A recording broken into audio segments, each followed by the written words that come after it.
à 4 jours de Nogaro. On est chez G-Concept. Mon petit Mathieu vient nous expliquer ce que tu es en train de faire comme tuning sur la petite auto. Bon, il est en train de mourir. Hein. Des silencieux. Pourquoi? Ça fait trop de bruit. Un peu, hein. Un petit peu.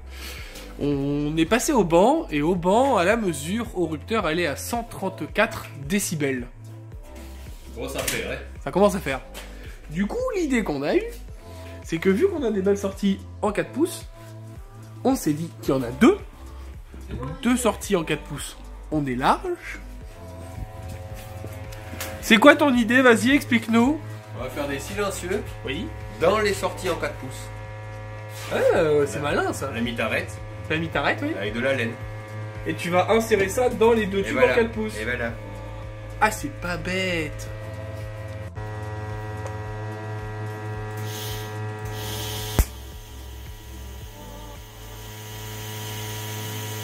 Donc là, qu'est-ce que tu mets? De la laine d'inox. De la laine d'inox, hein, intéressant ça.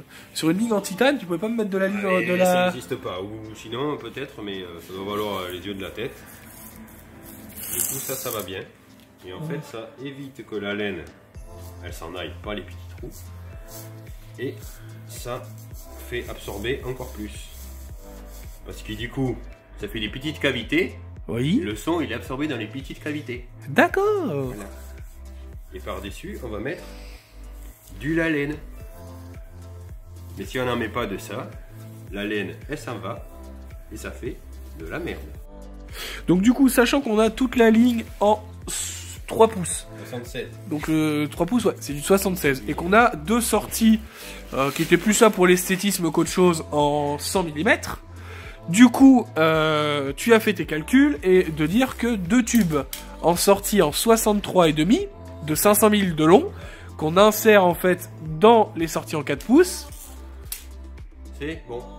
Voilà. Ça passe niveau débit. Ça ne bride pas le flux. Non. C'est très intéressant.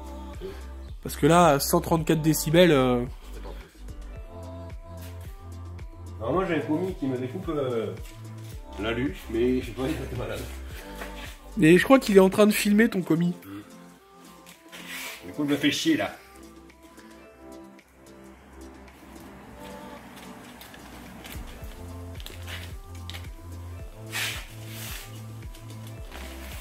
Donc voilà, une fabrication de silencieux maison. Après, le principe reste le même pour faire des silencieux standards, sauf que des silencieux standards, la cartouche est plus grosse. Que nous, comme on voulait pas modifier la ligne en titane, on s'est inséré pour mettre dedans. On s'est inséré pour mettre dedans. On s'est adapté, quoi. Tape dans le fond, ça vient. Tape dans le fond, il y en a un peu trop là. T'as été trop généreux? L'autre, ça a été nickel, mais celui-là, c'est ça qui va vous emmerder. Voilà, comme ça on pourra les rouler partout, personne nous dira qu'on fait trop de bruit, c'est très bien.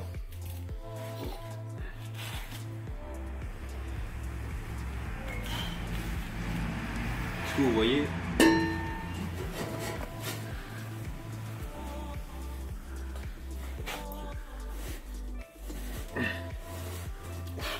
Il a vu un peu trop épais.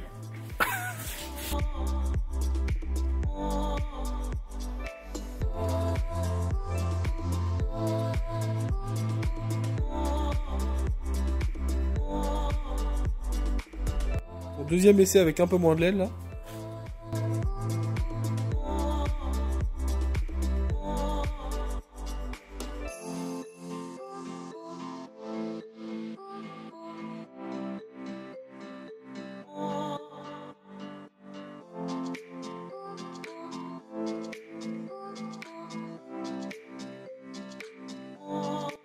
D'où l'utilité d'importer un masque.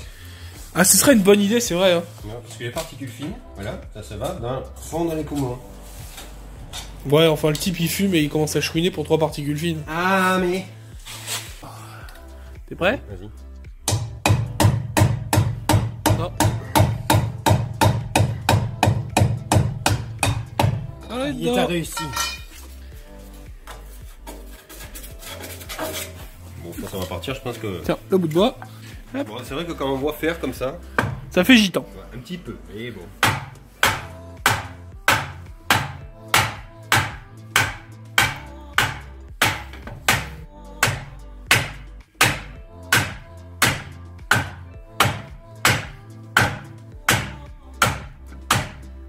trop force, hein. Ça a l'air bien, hein. On va regarder. Magnifique. Ah bah voilà, maintenant on a plus qu'à essayer. Allez. Vas-y.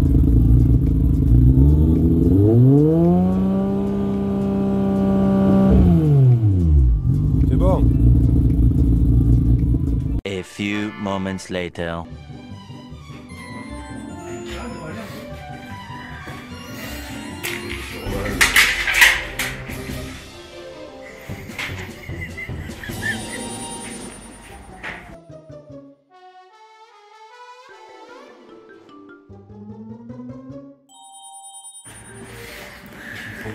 Les deux.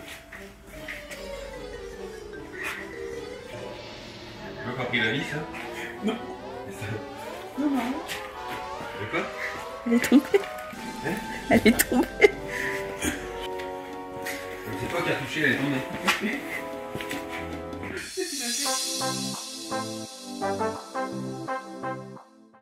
Bonjour.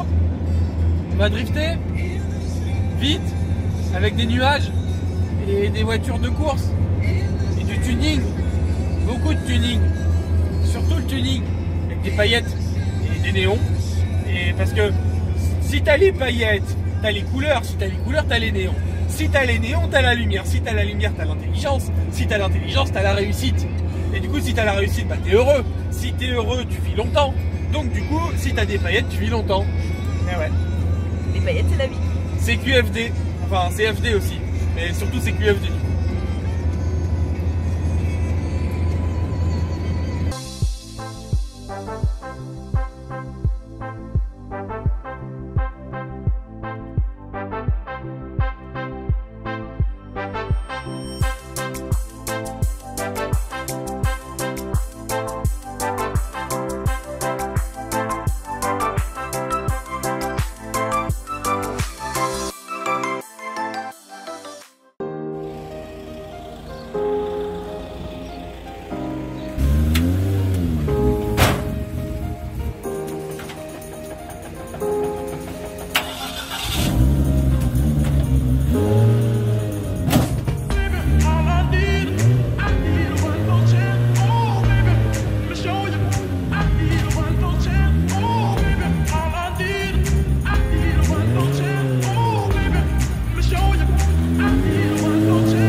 Salut.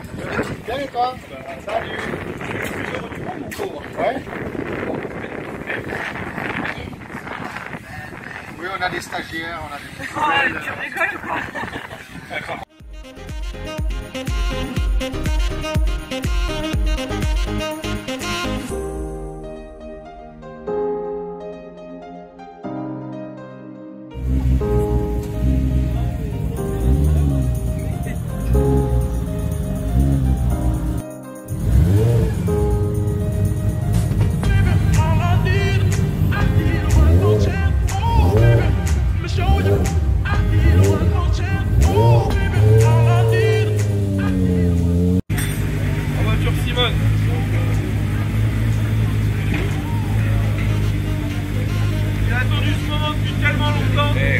Appuyez sur les freins.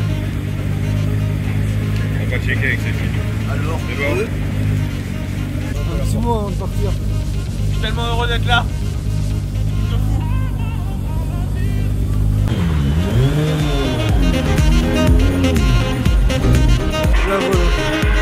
Wow.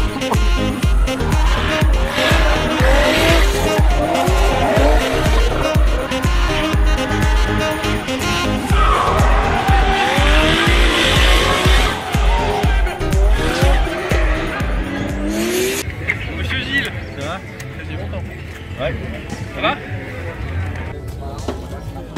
Bon, faut juste qu'elle et moi on arrive à s'entendre. En fait, à la fin, j'ai tombé là. Tu vois, toute la partie. Tu l'as vu là ou pas? Toute la partie, j'étais en 4 partout. J'étais au fond, quand, là où j'ai du mal à allonger en fait. Bon, à cet endroit-là, en fait, j'ai tombé là 3 parce que je sais qu'en 4, si je reste en 4, en fait, je m'élargis dans tous les sens parce que du coup, il y a trop de motricité, tu vois. Donc, il faut que je tombe là 3 dans cette partie-là pour bien la faire. J'ai tombé là 3. En fait, ça a fait clac. J'ai entendu clac quand je tombais là 3. Si tu veux, c'est une toute petite passe. On a beau à chaque fois qu'on se dessert, dès que je mets un gros clutch un peu énervé, ça la tord. Et du coup, ça redécale. Et en fait, à chaque fois, je me retourne les disques. Bon, du coup, on est samedi midi. Après les 2 premiers passages, il a fallu un peu se détendre. J'étais un peu submergé par l'émotion. Le plaisir de rouler, le stress, un peu toutes ces choses. Enfin, tout le staff était un peu submergé par l'émotion de enfin rouler après 2 ans de galère. On a fait 8 passages au total ce matin. Le roulage du CFD se déroule super bien, on est très content. Et bon là, le seul problème c'est sur le 8e passage, les épingles du fond, en voulant retomber la 3, la butée d'embrayage a sauté. Enfin pas la butée mais le récepteur d'embrayage a sauté. Et bon, on essaye de réparer ça comme on peut. Et maintenant on attend cet après-midi avec impatience la suite des essais. Et puis forcément demain les qualifications parce que quand bien même on a juste eu envie d'être là pour prendre du plaisir. On a l'esprit compétiteur et c'est vrai que faire un petit truc ce serait cool. Elle sort pas la tige. Si elle sort pas, on dirait qu'elle est plantée dans quelque chose. Bon, il faut la fourchette, on en Attends, ah oh. Ouais, mais tu sais pas ce qu'il y a derrière, c'est ça. Attends. Il y a un autre morceau là. Du coup, on a cassé la butée d'embrayage, le récepteur et la fourchette. Tellement que la fourchette est pliée et tordue, on l'a percée. Et on a la chance que Jérémy Germain a les pièces et qu'il va nous les filer. La journée n'est pas finie. En combien? C'est rien. Non mais en combien? 4. Ah, comme moi je suis auteur de 4 tout le temps. 4 tout le temps et 3 sur la fin. Ouais, mais... T'as quoi dans le pont? 3,94. Cette boîte là, c'est super beau. C'est génial. Lui la même. Alors non, moi je ne sers pas. Je pars en 2. On notera quand même, pour la petite vidéo, que la seule pièce de ma caisse qui a pété, c'est des pièces BM. Ouais, que t'as dû mettre 2 au casque avec 500 000 bornes. C'est sûr, hein, les pièces Nissan, ça arrive pas à 500 000. Hein. Oui, c'est pas Ça faux. arrive pas les pièces d'occasion. Enculé quand même, C'est enculé. Ouais, elle était cadeau. Celle-là, elle est cadeau, ça te fait même pas payer. Là, on a tout ce qu'on vient de casser. Sauf que bon, ça, c'est les bonnes pièces.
Allez, sur la piste. Alexandre Boulier, bien sûr, le numéro 217, le pied français qui revient parmi nous, qui était parti, qui est revenu avec un véhicule très performant. Ici, on le voit, ça va très vite.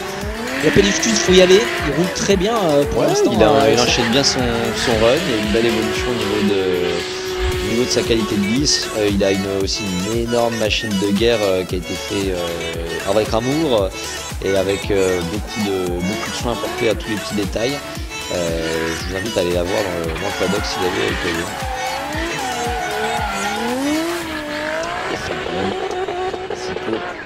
Alexandre Boulier. C'est un très beau run pour Alexandre Boulier. Pour ce second run, avec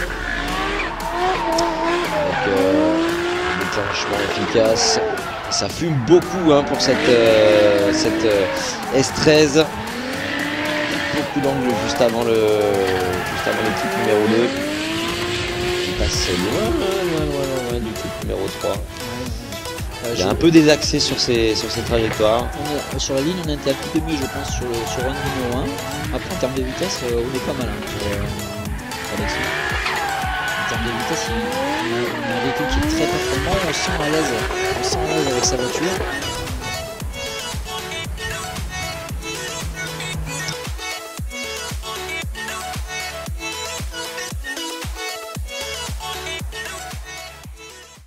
Bon bah du coup ça y est, les qualifs sont passés là. On a résolu les petits problèmes de chauffe qu'on avait, ça se chauffait très légèrement. On a résolu les problèmes d'embrayage. Là ça y est, ça motrice, ça cloche.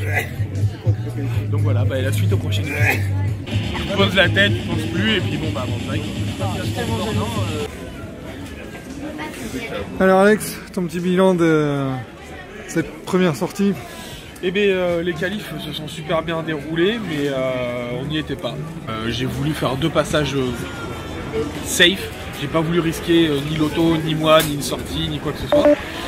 J'ai fait quelque chose que je pensais être bien, et bon, au final ça l'était, mais pas assez.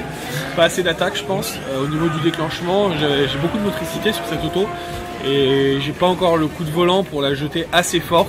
Pourtant, c'est un truc que je suis plutôt adepte, mais là non. Voilà, donc bon, on a eu 2-3 les petites galères du week-end, on a eu des soucis un petit peu de chauffe très légers, on a dû faire 2-3 modifs qu'on va amplifier là en rentrant pour être prêt pour la prochaine. Je suis très content de l'auto, je suis très content de tout, j'ai pas eu de problème moteur, j'ai pas eu de. Enfin voilà, je l'ai pas abîmée, elle est toujours toute propre, toute belle. Et bon bah on improvise pour la prochaine manche et on va faire ce qu'il faut.